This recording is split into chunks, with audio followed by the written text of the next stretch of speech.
আপনাদের সম্মুখে বক্তব্য নিয়ে আসছেন আজকের অনুষ্ঠানের সম্মানিত প্রধান বক্তা অধ্যক্ষ আক্তার হোসেন ভাই।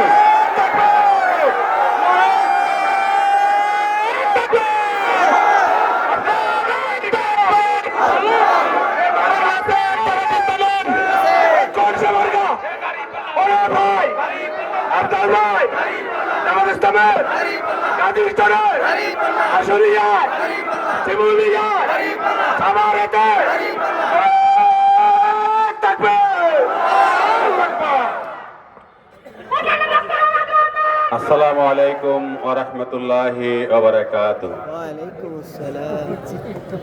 বাংলাদেশ জামাত ইসলামী আশুলিয়া থানার ধামসোনা ইউনিয়ন কর্তৃক আয়োজিত ঐতিহ্যবাহী শিক্ষা প্রতিষ্ঠান গাজীচর উচ্চ বিদ্যালয় মাঠে আয়োজিত আজকের এই বিশাল জনসভার সম্মানিত সভাপতি বাংলাদেশ জামাত ইসলামী ধামসোনা ইউনিয়নের সংগ্রামী আমির জনাব মাওলানা আল আমিন খান, আজকের এই অনুষ্ঠানের সঞ্চালক বাংলাদেশ জামাত ইসলামী ধামসোনা ইউনিয়নের সংগ্রামী সেক্রেটারি জনাব মোহাম্মদ নাসির উদ্দিন, আমাদের মাঝে প্রধান অতিথি হিসেবে উপস্থিত হবেন বাংলাদেশ জামাত ইসলামী ঢাকা জেলার সংগ্রামী আমির কেন্দ্রীয় মজলিসুরার অন্যতম সদস্য জনাব মাওলানা দেলোয়ার হুসাইন। আমাদের মাঝে উপস্থিত আছেন বাংলাদেশ জামাত ইসলামী ঢাকা 19 সংসদীয় আসনের আসন পরিচালক অ্যাডভোকেট শহীদুল ইসলাম, আসনের সদস্য সচিব জনাব মোহাম্মদ লুৎফর রহমান খান, লুৎফর রহমান মোল্লা।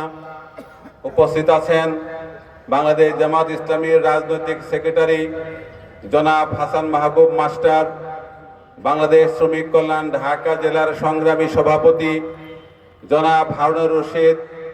উপস্থিত আছেন আশুলিয়া থানার সংগ্রামী আমির সাবেক ছাত্রনেতা ধামসোনা ইউনিয়নের জামাত মনোনীত চেয়ারম্যান প্রার্থী জনাব বশির আহমদ।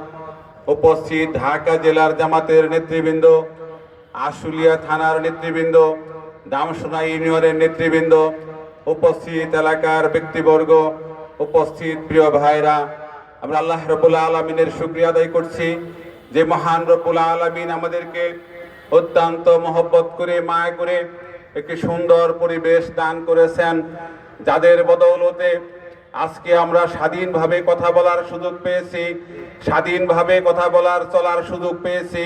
সেই 24-এর ছাত্র আন্দোলনের যারা শহীদ হয়েছে তাদেরকে আমরা শ্রদ্ধার সাথে স্মরণ করছি। প্রিয় উপস্থিতি, আমরা সেই সমস্ত গাজীদেরকে স্মরণ করছি যারা 24-এর ছাত্র শ্রমিক আন্দোলনে যারা নিজেরকে আহত করে চক্ষু দিয়ে, পা দিয়ে, হাত দিয়ে যারা আমাদেরকে দ্বিতীয় বাংলাদেশের সূচনা করে দিয়েছেন। প্রিয় উপস্থিতি, আপনারা সকলেই জানেন আগামী দিনের নির্বাচনের জন্য বাংলাদেশ জামাত ইসলামী যে 5 দফা কর্মসূচি ঘোষণা করেছেন, সেই 5 দফার ভিত্তিতে আগামী দিনের নির্বাচন যদি হয় এবং বাস্তবায়নের মাধ্যমে আগামী দিনের নির্বাচন যদি হয়, তাহলে বাংলাদেশের মানুষ একটি স্বস্তির নিঃশ্বাস ফেলবে ইনশাআল্লাহ। জামাত ইসলামী যে 5 দফার ভিত্তিতে আন্দোলন করে যাচ্ছে, তার প্রথম দফা হচ্ছে বাংলাদেশের পিআর পদ্ধতির মাধ্যমে বাংলাদেশের নির্বাচন অনুষ্ঠিত হলে যে নির্বাচন পেশি শক্তির ভয় থাকবে না, যে নির্বাচনে কালো টাকার ছড়াছড়ি থাকবে না, এই বাংলার স্বাধীন প্রিয় মানুষ, বাংলার স্বাধীন চেতা মানুষ যারা নিজেদের ভোটাধিকার প্রয়োগের মাধ্যমে নিজের ব্যক্তিকে, পছন্দের ব্যক্তিকে, ভালো মানুষকে, ভালো দলকে নির্বাচিত করতে পারবে। সংগ্রামী সাথী ও বন্ধুগণ, বাংলাদেশের জামাত ইসলামীর দ্বিতীয় দফা কর্মসূচি হচ্ছে আজকে যারা শহীদ হয়ে বাংলাদেশের স্বাধীনতা এনে দিয়েছে, নব বাংলাদেশের সূচনা করেছে, সেই জুলাই সনদকে আইনি ভিত্তি দেয়া। আজকে আমরা দেখেছি সেই জুলাই সনদে সকল রাজনৈতিক দল স্বাক্ষর করেছেন।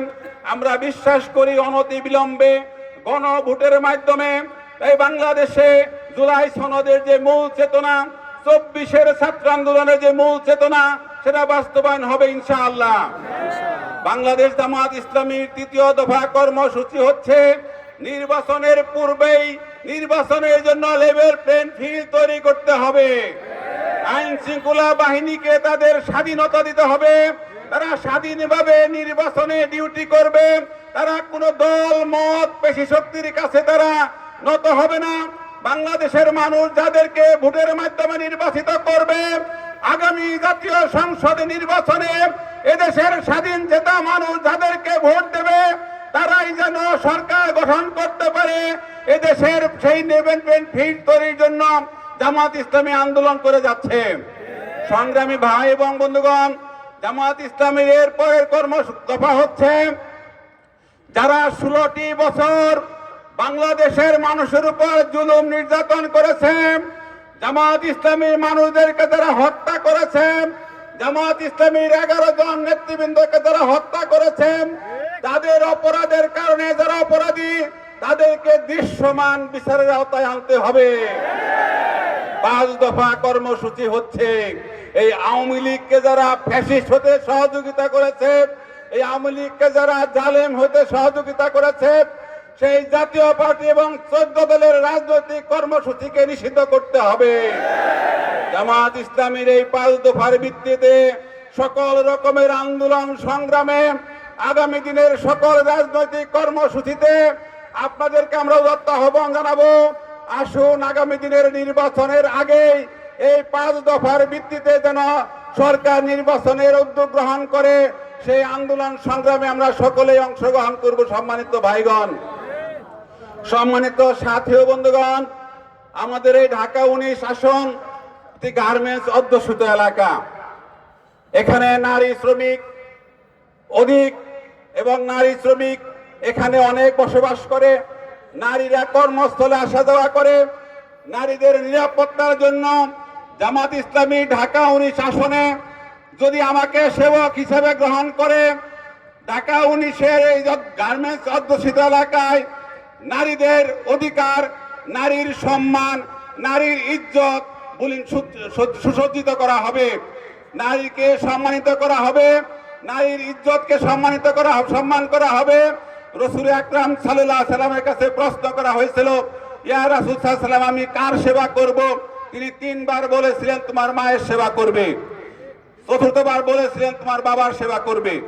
এই হাদিসকে সামনে রেখে আমরা এই আশুলিয়ার যেহেতু গার্মেন্টস অধ্যুষিত এলাকা, নারী শ্রমিকের সকল রকমের সুযোগ সুবিধাকে অগ্রাধিকার দেওয়া হবে। এরপরে প্রিয় ভাইরা, এখানে আমাদের এই ঢাকা 19 আসনে সকল ধর্মের লোক এখানে বসবাস করে। আমরা পরিষ্কার বলতে চাই, ইসলাম ধর্মের লোকদের যদি ঈদের মধ্যে পুলিশ পাহারায় জামাত আদায় করতে না হয়, কুরবানির ঈদে যদি শত শত হাজার হাজার লক্ষ লক্ষ গরু যদি পুলিশের পাহারা ছাড়া কুরবানি করতে দেওয়া হয়, তাহলে কেন হিন্দু ধর্মের পূজার মধ্যে পুলিশের পাহারা লাগবে? এই ঢাকা 19 আসনের জনগণ যদি আমাকে সেবক হিসেবে গ্রহণ করে, হিন্দু সহ অন্য সকল ধর্মের মানুষের তাদের ধর্মীয় অনুশাসন মানার জন্য পুলিশের পাহারা দেওয়া লাগবে না। ঢাকা 19 আসন সকল ধর্মের লোকের জন্য সমানভাবে লেভেল প্লেইং ফিল্ড তৈরি করা হবে, যাতে করে তারা তাদের ধর্মীয় স্বাধীনতা ভোগ করতে পারে। প্রিয় সাথী বন্ধুগণ, আমরা জামাত ইসলামীর প্রার্থীকে যদি ঢাকা 19 আসনে বিজয়ী করেন, তাহলে রাস্তাঘাটের যে বেহাল দশা আমরা তার উন্নয়ন ঘটাবো ইনশাআল্লাহ। আমরা দেখেছি ইউনিয়ন পরিষদ থেকে শুরু করে উপজেলা পরিষদ, ডিসি অফিস, এলজিআরডি অফিস, এই সমস্ত জায়গা থেকে কোটি কোটি টাকা বরাদ্দ হয় রাস্তাঘাট উন্নয়নের জন্য।